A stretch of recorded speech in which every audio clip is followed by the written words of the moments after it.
Hello, good morning, everyone. Thank you very much for joining us.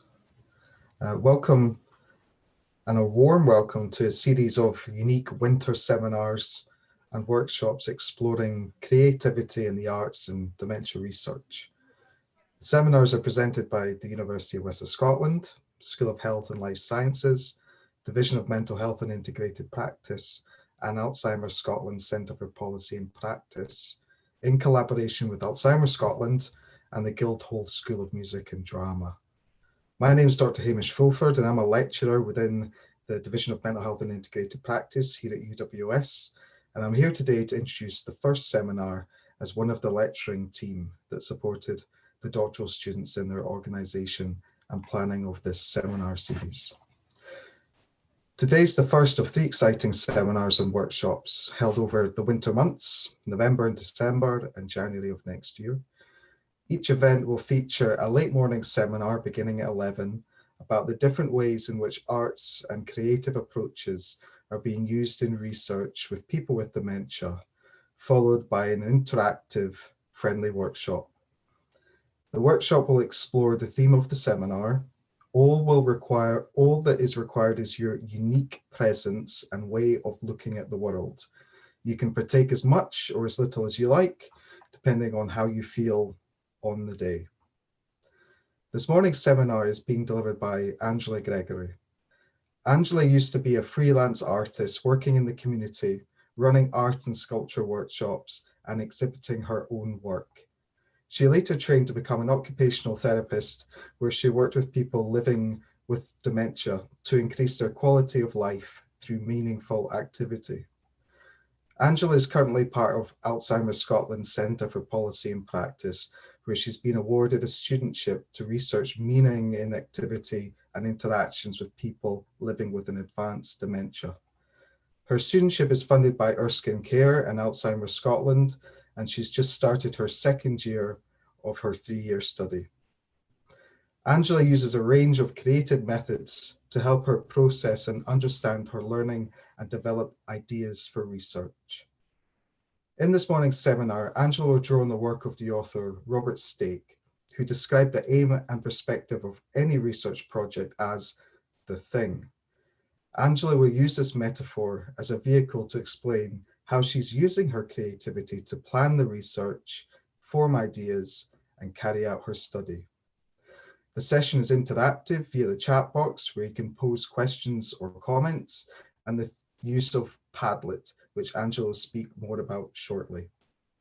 The seminar will be followed directly by questions and answers, hosted by Dr. Joe Ronan, before concluded by Dr. Margaret Brown just before noon.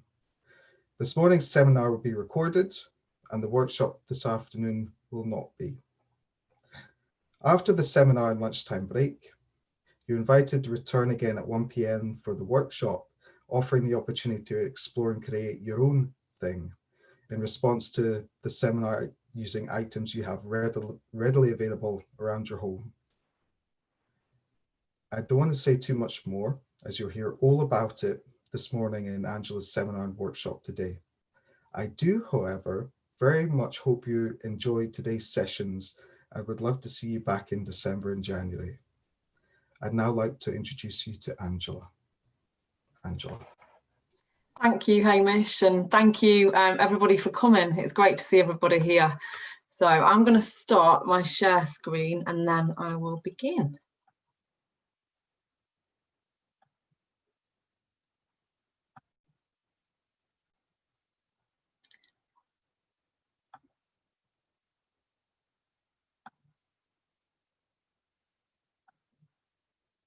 All right, is everybody able to see that?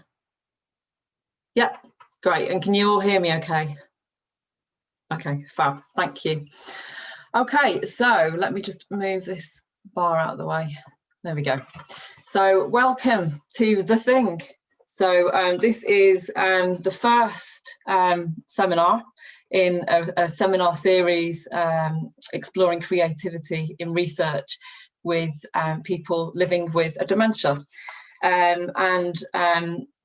The kind of series and the workshops aim to explore different ways of creativity, different kind of ideas of how we can work within research in general, but also with people living with a dementia.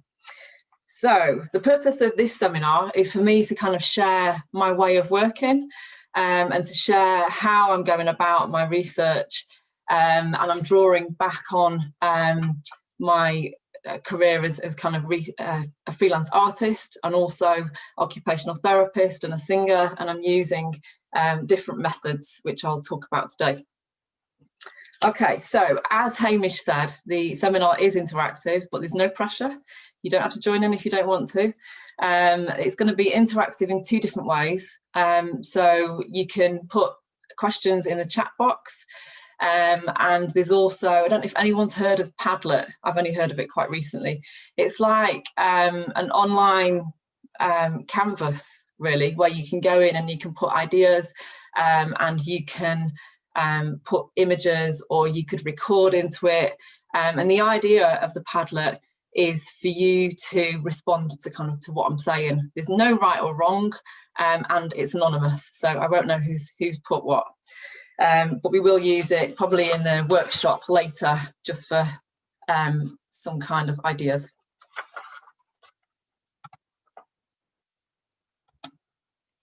Okay, and my space button isn't working.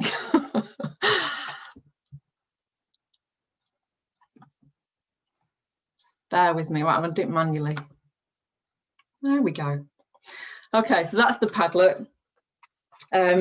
So keep adding to it throughout the seminar today. I think there's going to be a link put in the chat box. I think Carol's going to put that, so you can always just click on that. And there are instructions on the Padlet site, so if you're not quite sure what to do, there are some ideas there, some suggestions of what you can do. And we'll revisit that throughout this seminar so that your ideas are kind of brought into it. Okay. So first of all, just thank you to Alzheimer Scotland Centre for Policy and Practice, who I'm part of the team there and who've made me feel very, very welcome. So thank you. My study is part funded by Erskine and Alzheimer Scotland, and these series of seminars are in relation with University of the West of Scotland, Guildhall School, and Alzheimer Scotland. And the Scottish Dementia Research Consortium have provided me with a bit of extra funding so that I can change my methods in light of COVID, but I'll talk about that a bit later. And thank you to my supervisors, so Dr. Margaret Brown and Dr. Rhoda McRae and Dr. Angela Beggan. Right, so this is my thing. Might look a bit weird, I don't know, but whatever it is, it's my thing. The seminar is called The Thing, and as Hamish mentioned, there's a guy called Robert Stake who talks about the aim of research and the perspective of any research project as the thing. And I quite liked it because when I found out about it, my brain started going into lots of different directions as to what I could do with this thing to be able to support kind of and participate in dementia research, really, and work with people with an advanced dementia to improve quality of life. So this thing represents my learning so far, and I'll talk through it.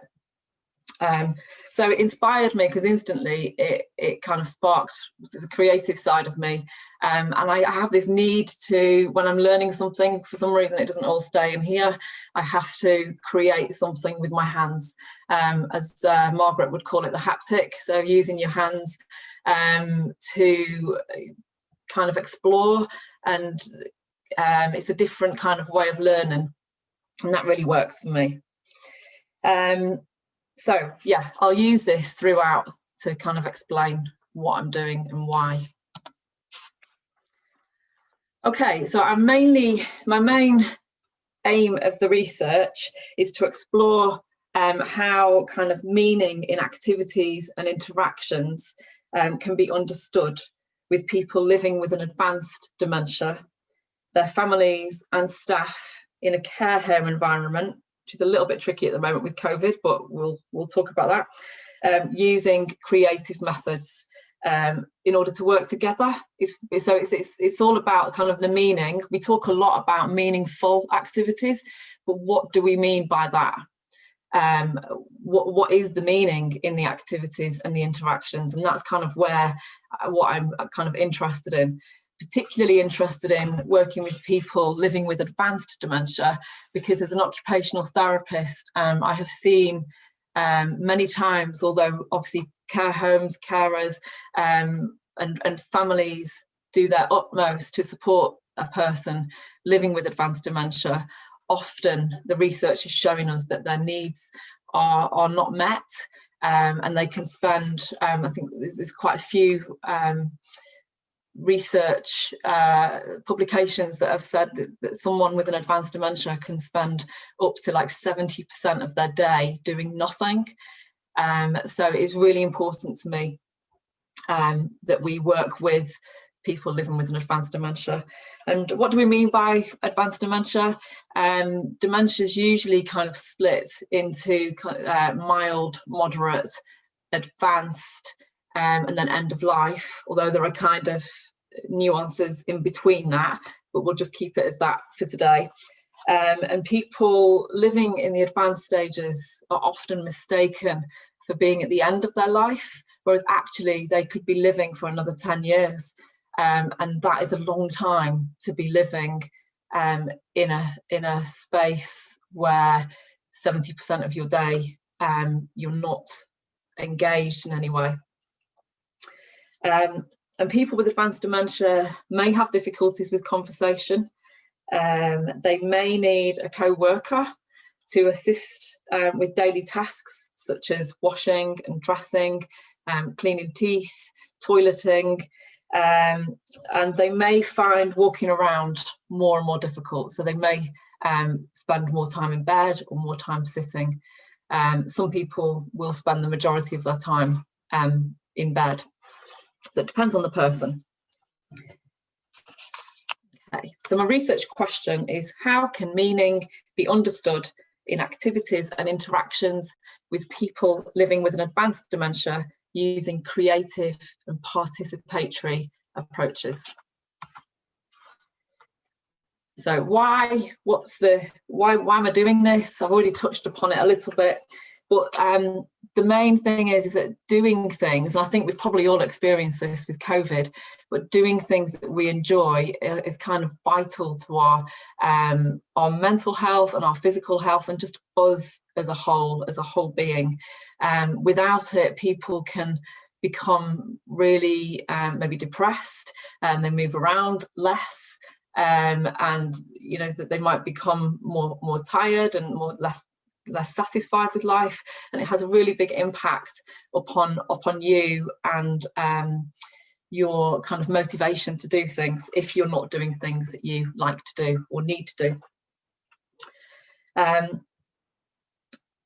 think the importance of activity is probably maybe kind of, it's been highlighted as more important during COVID, as I said, because maybe we're not getting as much of that. But there is research to show that carers may not understand the importance of doing an activity, which is one reason why, apart from time, why people with an advanced dementia may spend a lot of time not engaged in an activity or not doing. And as people with advanced dementia usually have difficulty initiating an activity, they're kind of reliant upon carers or family members to initiate that with them. So it's really important that relationships are really important. And then another reason for me doing the research with people with advanced dementia is that often it is getting better, but often people, particularly with an advanced dementia, are excluded from partaking in research. And it's really important that people are given that option. Okay, Is there anything on the Padlet at all? Just wondered if anyone's had a go at sticking anything up yet. Not yet. Not yet. Okay, everybody, please go on the Padlet link. You can draw on it. You can look up a picture on Google and stick it in, or you could just record your voice and say something. It can be. We could have a conversation about what do we mean by creativity, and how is that kind of helpful in when working with people living with dementia. Yeah. Okay, so my research design is qualitative. So what that means is that we're looking at the kind of different meanings in people's lives from the different perspectives, and it's kind of all based in the field as such. So what we mean by in the field is in the place where you that you're studying, and it's kind of in the kind of unique and natural environment of participants in relation to what they're doing at that time. So we're interested in kind of stories, and we're interested in the whats and the whys, not so much in numbers, although numbers can come into it, but it's about understanding the views of others and not intruding on their experiences. And I'm doing action research, and this is really important for me. I've always been very interested in working with people, not for people and not to people. So this is all about working together with care home staff, with people with advanced dementia, with their family members. I'm getting lots of kind of messages coming up which are telling me that people are on the Padlet, which is great, so thank you. I don't know how to switch the thing off. But action research is, it aims to kind of create positive changes through kind of cycles of planning and doing, observing and reflecting, and that's in order to create a positive change. So working with people to create a positive change. So this is a is the pace of this okay, by the way? Yeah, not going too fast or too slow. So this is kind of how I was exploring the idea of action research, and I'm going to make an excuse and say it's not. I don't see it as a piece of art. I see it as a way of working out how I'm going to do things. So with the paint, I found it really helpful because so this bit here is like the first cycle that I was thinking of. This is the second cycle, and then this is the third, and this is kind of like the end result, how I saw it at that time. And when I was working with the paint and the paint started blending into one another, then it kind of really helped me understand how the different cycles of action research might link together. That's just a close-up. So lots of kind of ideas. I find it easier to kind of paint things, write things, cross them out and use things in a visual way. My ideas move along a lot quicker than if I was just on a computer or just writing on a piece of paper. So the layers of paint help my thinking process. And then the idea, you know, the action research study might end up being a sensory exhibition. It might be online. It might be using sounds and images and drawings and videos, but that depends as well on obviously what happens with the participants.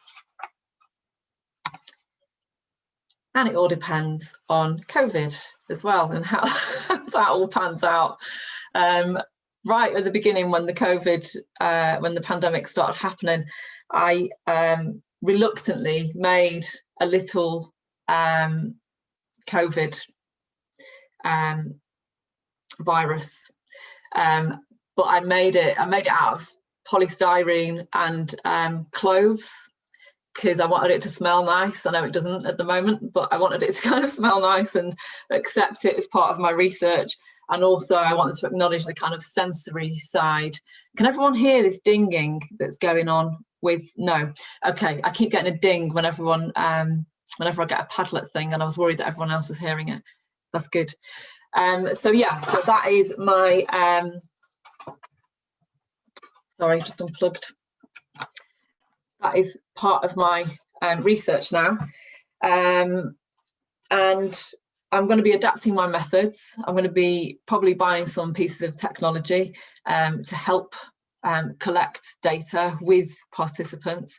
And that might include kind of technology that I can record on, or videos that we can see. And it has to obviously fit kind of ethics, but I have received some money from the Scottish Dementia Research Consortium, thankfully, who are enabling me to purchase different items that I can use to kind of change my methods. Before I move on, are there any questions in the chat or? No questions yet, but there's quite a few things on Padlet which are really interesting. Oh, cool. So I don't know if you want to come to them at the end, or we could do. I might pop there in a few minutes or something. I just thought I'd check and see if there are any questions. No questions. Okay. Does anybody want to ask any questions at this point? Yeah, I have one. Ooh. Just going back to your 70% stat, and I don't want to put you on the spot, but I just wonder if you knew the other 30% when people are engaged in an activity, is that like an activity of daily living, or is that actually like a meaningful activity beyond going to the loo or having your dinner or something? Yeah, good question. Most of the time that any kind of contact that people get is usually, and obviously this isn't the same for every single care home, this is just what's in the research, is usually for activities of daily living. So washing, dressing, eating. So very little interaction for actual leisure kind of activities. And I think one of the difficulties is that care homes try so hard to put on activities and to put on planned activities, but unfortunately someone with an advanced dementia is much less likely to be able to join in that kind of activity, because it's not adapted to their strengths and the person's needs. And I want to kind of emphasize the strengths side of things, because we talk often about people with any kind of illness, disability, having needs, but we need to see their strengths as well, and it's that we can pull out and work with the person. But no, thank you, Liv. Anybody else got any questions at this point? No? No, thank you. Okay, I shall carry on.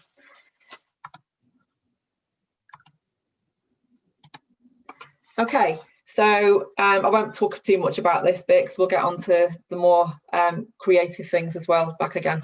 But transformational, basically I'm looking at kind of addressing kind of power issues, making it action focused and collaborative.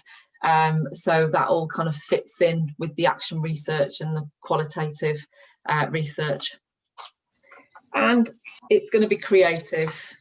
So yeah, what do I mean by creative? What do we mean? I'm kind of looking at it in different ways. So for me, creativity is freedom to be myself. It's a kind of ticket to be able to do things in a meaningful way. There's a lot, there's kind of research coming out at the moment. There's something that came out in 2019, so last year, by Pia Kontos, who is looking at kind of everyday activity. And there's someone else called Sue Bellas, I don't know if I pronounced her name correctly, but she's also looking at kind of everyday activity. So there's different types of creativeness. So there's something called the Big C which is kind of how people normally, well, when I say normally, often think about creativity as like in art galleries and quite high-end art. But there's also the little c, which is the things that we do every single day that are creative, things that you might not, because loads of people say, oh, I'm not creative, and people kind of often are scared of the word, I think. But actually there's so many ways of being creative, and I think it's the way we do things. So I'm kind of adding, as I'm reading, I'm adding things to my think, and there's some researchers called Booz and Twig, and they do a lot of really interesting research with people living with dementia. They do things like wardrobe interviews. They use somebody's wardrobe and they use the objects in the wardrobe as like a prompt to talk about things, about whatever they want to find out.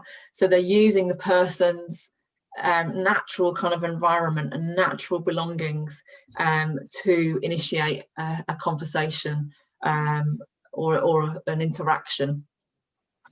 And there's a few other kind of researchers as well who are looking at kind of objects as well. The literature review. I went to, I've been to so many different kind of lectures or webinars and seminars and conferences, and at one of them they were talking about the literature review as being like the golden thread throughout your whole project. So what I mean by the literature review is going through loads and loads of databases. Is anyone, is it possible, I think, is there an echo? It's gone now, great, thank you. So searching the literature to find out what has been done before and find out where the gap is. So that's what the literature review is generally about. So I spent the last 7 months, looking through loads of different papers. I had over 10,000 and I've got them down to 18. So then looking at kind of ways, a kind of meaning within activities. And then what I'm doing is, as part of my literature review, the version that I'm doing, you look for kind of themes and things within the literature. And one way for me to do it, because I can't keep everything in my head, so one way for me to do it is paper chains. So I wrote down kind of important steps for me that I felt, not steps, important things that were kind of coming out in the literature, and I did them as a paper chain. And where you get the clumps, this is kind of where the themes are. So then I translated that into sentences and paragraphs and and the typical kind of writing. That's just a close-up. And these are the kind of tensions that are kind of within the literature. So they're just the two links together that they're creating some sort of tension that I need to acknowledge in the literature. And then from there, kind of developing it into mind maps. I use mind maps a lot. So these are working out my themes. So working out all the stuff that's in the introduction and then all the other things. And this actually was done in a cafe because I printed some stuff out. I went to meet Margaret and we just sat there over a cup of tea, and I spoke about my literature review, which was driving me mad at the time. And I then kind of started putting it into themes in this way, and that was really helpful process for me. And then also just using kind of post-it notes for the different themes to clarify it. That's just a close up. Okay, can I have a time check, please? Is that all right? Has anyone got the time? It's 11:30. 11:30. Fab. Should we go and have a quick look at the Padlet? Yeah? Right, I'm just going to stop sharing this a minute and share the screen. Dun, dun, dun. Has anyone got the Padlet up? I have, but oh.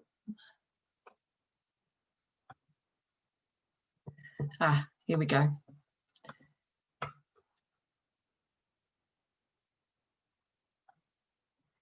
Right, let's have a quick look. Someone's noticed how my thing has developed since I last saw it on campus. Yeah, we are all artists. I'd agree with that. I'm going to rate that. Here we go. There we go, as another rating.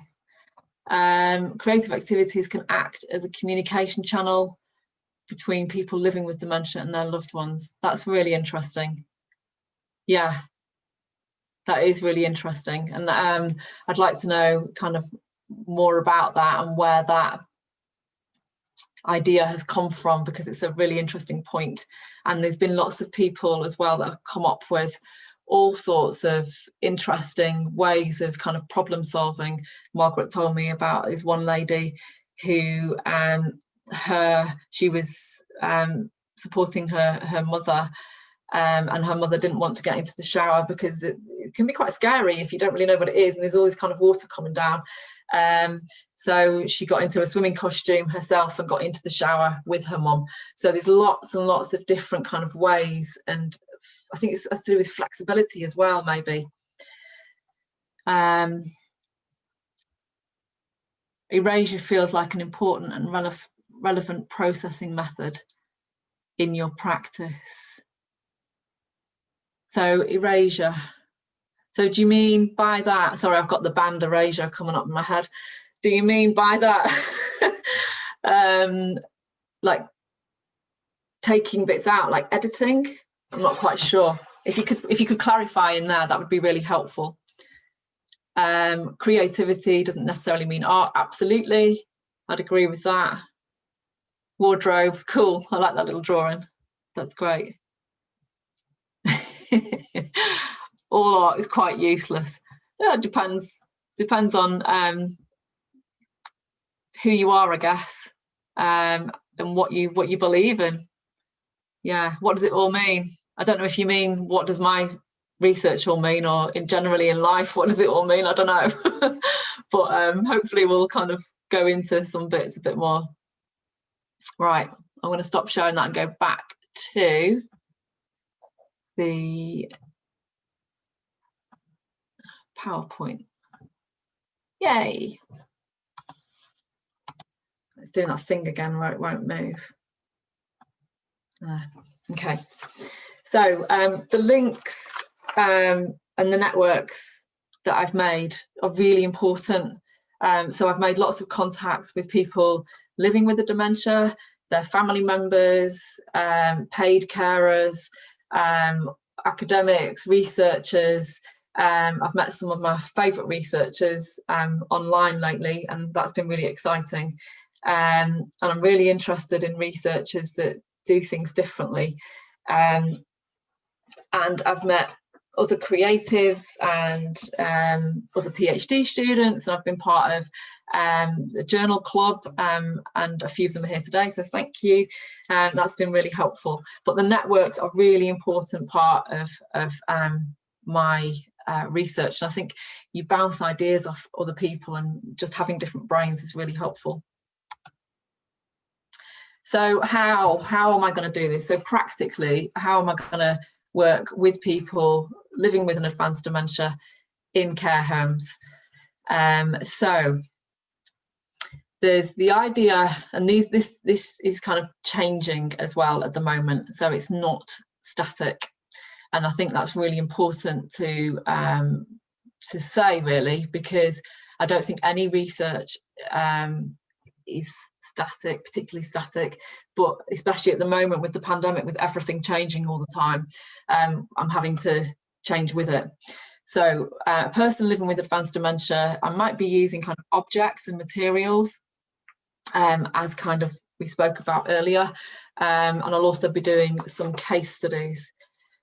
With families, I'm going to be looking at kind of a method called diary method, which is where people keep a diary in whatever format what kind of suits them, really. So it could be visual, it could be sound, it could be textural if they were into kind of textures and touch, it could be photographs, and we're going to be working out where the meaning is in activities and interactions, but they're going to be kind of referencing that with the diaries. Care home staff, there's the possibility of using a kind of confidential app where people can type into things as if they were doing their notes, and I would get access to certain notes of the people that had given consent, and consent is a whole other thing. It's a massive thing. It's not just a verbal thing, it's also kind of, there's something called process consent, where you're constantly checking that the person wants to be doing what you're asking them to do. Anyway, that's a different kind of seminar. And there may be the use of photographs as well. And then with families and staff, I'm thinking about using something called photo voice. So using the images that people create, using those kind of images as kind of discussion points to talk about why they took those photos, or why they decided to draw that picture, and what that kind of represents, and then also using that information itself to analyse that data, and so to use that as a piece of work, a piece of representative work. It's just as important as somebody talking or me observing. Okay, so I'm also keeping like a reflexive sketchbook and drawings, and what I've been doing is whenever I've attended kind of conferences and stuff, I'm keeping kind of visual notes, really, and this really helps me to process.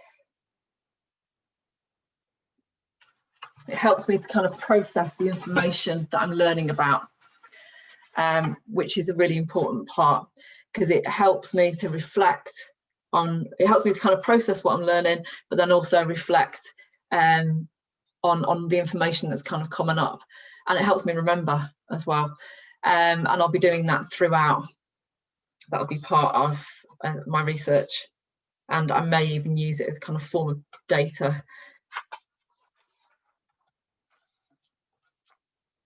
Okay, so this is how my literature review started, and it started off as this massive jar. I was having a conversation with someone about jars, and I've done some little things in the past where if it's someone's birthday or something, I've put things into a jar, like little objects of things that they would like, and I've put a little notes about their personality or about them, you know, kind of pictures and things, and I've put them in the jar and put a little note on it, and it might be a present. So this is kind of a giant version of that. It's about, I don't know, about 6.5 feet tall, and as I was learning and reading, I was then putting things in as kind of in pictorial form of what I was learning about. So you kind of got the more literal stuff. There's this, the chicken comes from a project called Hen Power by Equal Arts, who set up chicken coops in care homes. So that's where that came from. The bit in the middle here is in response to Stuart Wood's work, who's here today, and he works with people with an advanced dementia, and kind of recorded mealtime conversations between the person with an advanced dementia and the paid carer. And he's kind of used it as a with like a musical ear.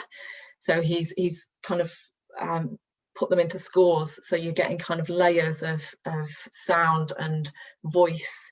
And this is where I got my sewing machine out and started sewing onto the different layers. That's just a close-up.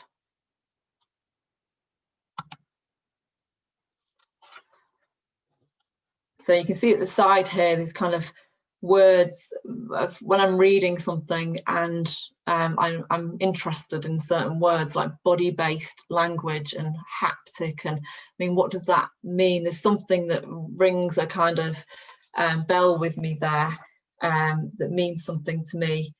And something about, it takes it away from the cognitive. So it's taking dementia away from just being about memory to being the whole person and all those experiences and memories, and something called embodiment, where the person is more than what's in here. The person is the whole being.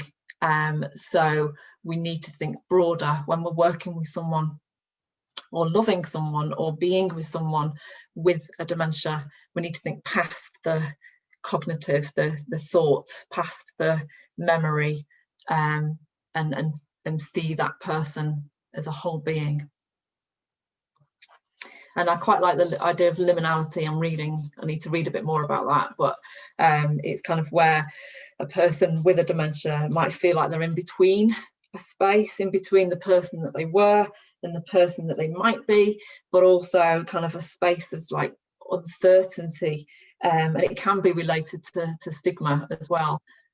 People can feel in this liminal space because they don't feel like they don't quite fit in different worlds. I'm quite interested in that. So, and kind of, I need to look back at kind of some theories from the arts as well, and kind of remember those things, because I want to sew those into my research.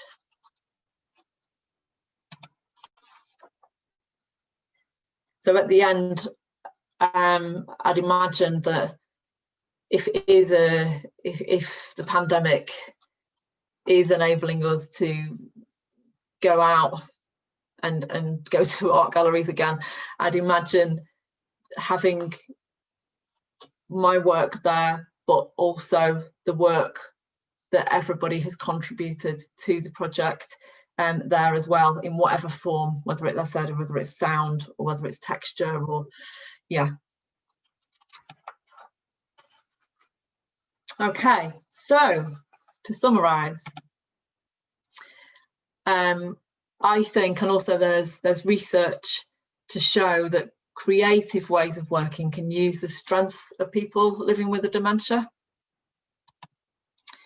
and also creative ways of working, such as the diary method and other methods that we've spoken about, can create a different space. So people might say things or do things that they might not ordinarily say in an interview, for example, in a more traditional method. So, and then you've also got the actual thing itself, which is a piece of data in its own right, or a piece of whatever you want to call it, a thing in its own right. And there is research as well to kind of back that up. Creative methods can be adaptable, so they can suit lots and lots of different people. And I'm finding that they can facilitate and embed my learning, and they provide reflective opportunities, not just for the researcher, but for the participants. Or in my research, they're going to be kind of people, I don't want to see them as participants, they'll be equal kind of researchers. And it offers reflective opportunities for everybody involved. And what I've spoken about today is just some methods. So just a tiny little bit of what people can actually do. And the other, Liv and Carol, are going to be doing the next seminars, and you'll hear kind of all about their methods, which are completely different from mine. But we just wanted to kind of show that when people think of research, often they think it's kind of boring, or they think it's about numbers. And we just really wanted to show that it doesn't have to be. And there are many, many ways of doing research, really. So thank you, everybody. Really appreciate you coming, and we will maybe have a quick look at the Padlet, and then we'll go to the question and answers.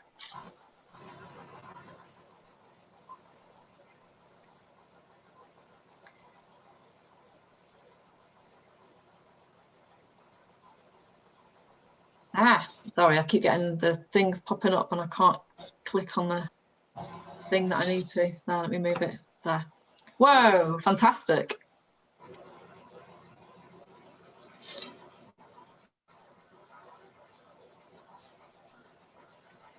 Angela, Carol here. I think there's some really interesting stuff on, if you look beyond into the comments on the Padlet, you know, around what is art and what is an artist. And I think this is probably the bit where most people get slightly disengaged with it because they think that they're not artists. And I think that's the crux of the conversation when it comes to research using artistic practice, that actually we're not looking to create artists. We're looking to create, we're looking to free or let loose the creative spirit that is in everybody, and give them permission to do it. And I think that's the difference. Not everyone's going to be able to make a living out of it, but actually we can all make stuff that's meaningful. Exactly, that's a really good point. We can all make things that are meaningful, and I think some people have a throwback from school and have like memories of being told that they're no good at art or no good at creative stuff or whatever, and that's such a shame because it really limits our vision, I think, and really limits our joy that we can have. And again, it's a kind of quite a narrow view of what we mean by creativity and art. And yeah, this stuff here, knitting memories, I love that. Yeah, there's going to be loads of comments and everything. I'm just going to jump in here, Angela. Please do. Yeah, it's Joe here. So I'm Joe Ronan. And just because we've got lots of people on the platform here that we don't even know, and that's really good, you know, and it's a very lively debate on the chat and very deep and arresting questions. So firstly, thank you, Angela, for that really interesting and engaging presentation. Some of the images were so arresting and I think triggered a lot in all of us. So thank you so much for that sharing. Now, what I'd like to say to everybody here is you may have come on because you might live your life as a person with dementia. You might be on any of the kind of range of dementia. You might actually live with someone with dementia. You might be a researcher. You might be a carer. Okay, the possibilities for you coming onto this platform could be limitless. But I think when we were thinking about these seminars, we wanted to make sure that everybody had a voice and a say. So, and I know today there's padlock, there's lots of things happening, and sometimes it's quite hard to keep up. So if you feel you want to ask a question and just put up your hand, all you have to do is unmute and ask as well. And on that note, what I do want to say is to actually invite people we don't know to ask the questions, because I have looked at the questions and there are lots of very interesting questions, and we will get to that. If not in this session, maybe during the workshop, we can bring them up again, but especially for the new folk. I'm just going to open with quite a simple question so that maybe the new folk can also engage based on that question. So the question to you, Angela, is, when you start, I'm going back to the beginning, when you started your thing, what is interesting is how you start. And because you did tell us about when the COVID became part of the thing. But when we think about things, there is something happening in us that makes us start that thing? And I'm very interested to know how you started your thing. What was the first thing? What did it look like? That's a really good question. Thank you. I think it came from almost kind of suppressing the art stuff, which I don't think is a good idea. But I think I was thinking that I had to be a certain way to be in research, and it almost, Margaret introduced me to kind of Robert Stake, and I was reading it, and when I read it, it just, that image just almost, it gave an image in my head, and that kind of gave me permission. And Margaret also kind of encouraged me to explore that side of things. So I like working with wire. So I literally just, hang on, just started working with the wire itself and the form. And I like it because it's bendy, and I don't mind that I'm not precious. You know, it's changing now. And every moment of every bit of my research, it's changing. So I'm going to change it in the workshop.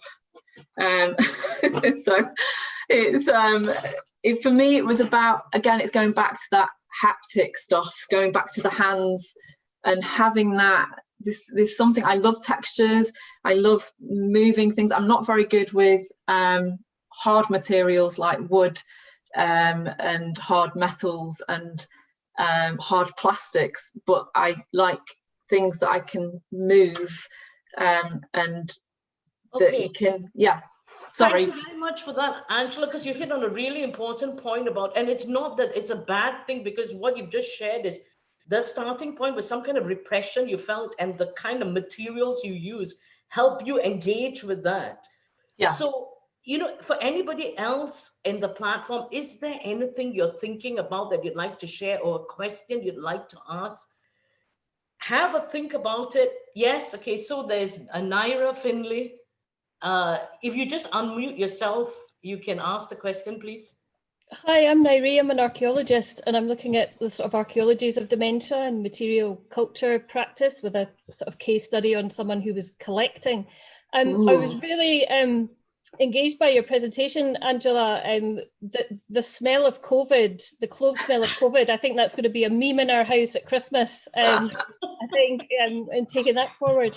But I wanted to come back to some of the aspects about how art's within your research practice. And it struck me when you were doing your paper chains, how much it reminded me of a sort of Mobius strip, you know, when you twist them and then again, you kind of think of those relationships between binary relationships that actually flow into one another. And I'd like to hear a little bit more about those kind of interconnectivities of your own research practice and those of the people that you're looking at in terms of their own creativities, and how you see that creative practice coming into an assemblage with them. So if your thing, I guess the short question really is your thing going to then build in material that you are then looking at in the subjects that you're looking at with your research? Thank you for that question. I'm really interested in your work as well. I've heard about it, and at another point, I'd love a chat with you. Yeah, I think I'm not quite sure what you mean by that question. Can you repeat? Yeah. Sorry, go on. Yeah, Nairi, yeah, if you could just kind of like be a little bit more specific how you summarized it at the end, and maybe just rephrase that would be really helpful. Okay, I'll do a rephrase. Yeah. So how do you see the creativity of the advanced individuals with dementia and their own creativity becoming part of your own creative practice in the making of your thing? Thank you. I see it a bit like today, in a way, where we're creating a dialogue, and we are, I hope that we can get some sort of response happening. So I would respond to the people who I'm working with advanced dementia. And I understand that they may not respond to me in the way that maybe I might expect. So I think a lot of it is going to be kind of trying things, seeing what works and what doesn't. But I very much see this thing completely changing and growing and developing. It's not a precious thing. I don't see it as a sculpture. I don't see it as a piece of art. I don't see it as any of that. It's a way of working with people, with my learning, with their learning and what I learn from them, and it will change throughout. Yeah, I think if I could just come in there and talk about dialogic pedagogy, because in the drama work I do, we practice Freire and Boal, and it is this dialogic pedagogy where the thing is not precious, because the thing is not defined by the ego, the soul ego. And I think maybe that's what, in this dialogue between the two of you, we're trying to unpack, that it is an organic, moving thing that we are creating together. So thank you very much for that question, Nairi. I hope I'm pronouncing your name correctly. So anybody else on the platform want to ask a question before we go to the chat questions? Okay, so maybe I want to pass over to Stuart, because you had a question about data set and you had a follow-up in relation to Oscar Wilde and a very interesting quote from Oscar Wilde. Maybe you want to unmute and ask the question yourself. Thank you, Joe, and thanks, Angela. Such an exciting morning. Maybe if I go just to the first one, because I was talking to another practice researcher the other day who's doing some interdisciplinary work, and he came away from a meeting a bit confused, because he'd been asked in the meeting, just tell me what your data set is. And it was a legitimate question from a non-arts researcher. It was completely legitimate. But as an artist, he came away a bit discombobulated. And so was I. I don't have an answer to that question. But I just thought, how does that question land with you even? I mean, it's not like you have to have an answer, but if someone from another discipline asks you, tell me what your data set is, do you have an answer? How does the question work for you? I think it's interesting, the word data, because it didn't feel right when I was using it, even in this. And I think I don't really know what to call it, because it is data, but it's more than data. It's I think data is like I don't know, it's just too, it can't be squished or moved. It's too boxy. I think I need a different word for it, but I think I think it's hard, isn't it? Because it's fluid. So it's not that I'm doing a survey or a questionnaire and I'm getting a certain amount of people saying certain things, and then you can measure it and you can see it in a nice bar chart. I'm not doing that. So yeah, I'd have to think about that. Sorry, because I'm going to bring in Gillian. Gillian, you've just gone off camera. I wanted to bring in Gillian here because actually both Stuart and Angela, you've touched on a really important point, because a kind of parallel methodology which I use is practice is research. You're doing action research, and data is very crude because we want the data to have meaning, because we're dealing with subjects, people who have feelings, and it's those feelings that we are managing. Gillian, I'm going to bring you in here. So I've got a question for you. But at the same time, when I was doing my doctoral studies, you have to make things verifiable so that it can affect policy. It can have meaning to bring about change on levels that are beyond the individual. So Alzheimer's Scotland is a partner here. So I think that's why I'm inviting you, Gillian, because when we do action research like this, from the policy and the organizational point of view, how do these individual moments then affect how Alzheimer's Scotland engages with research and what is important research? Over to you, Gillian.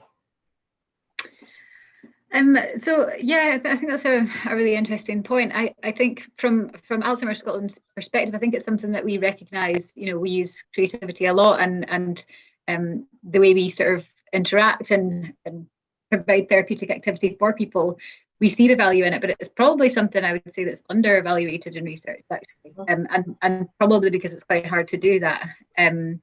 We've got quite an exciting sort of program set up for the new year, and we're going to get some good evaluation from that, and that is about using arts and music for sort of based around the cognitive stimulation therapy model, in partnership with another organisation, and we're hoping to get some really good evaluation from that, and a lot of that will be about observation, and seeing how people engage, how their mood changes, how they can kind of interact, I suppose. Sorry, I'm not sure if I'm really answering your question here. You're answering the question. Thank you. I know we're running out of time, so Hamish, a bit of a hand back to you. That was actually very engaging, lively. Thank you for all your contributions. And we really hope you come back at 1 o'clock, because it'll get even more exciting. Over to you, Hamish. I think it's Margaret who's taking over. Sorry, Margaret. It's all right, don't worry. It's fine. I'm not going to keep people, because I can hear the tummies rumbling from here. I just want to thank everybody for coming this morning. I really hope you'll come back at 1 o'clock for the next session, because this will allow us to keep building on some of this. I will, like everybody else, I'll never get the idea of the smelly COVID image out of my head either. And fascinated to see we've got 2 archaeologists. Who would have thought that in this today? So lovely to see all of you. Please come back and join us. You won't be under any pressure, and it'll be a good bit of fun. And I hope it'll be a pleasurable experience after you have your lunch. So thank you, Angela. Thank you. Fabulous presentation. I've seen it before, but I really enjoyed it very much again. Hamish for doing all this work to get this all set up, and Joe for keeping that real high level of stimulation and academic discussion going. I'm just really excited for the afternoon, and I'm hardly going to manage my lunch. So lovely to see you all, and all my old practitioner colleagues are here too, so I'm delighted to see you lot as well. And we'll see you at 1 o'clock, I hope. Yeah, thank you everybody, and thanks for your input. Bring your thing. Thank you. Bye now. Bye.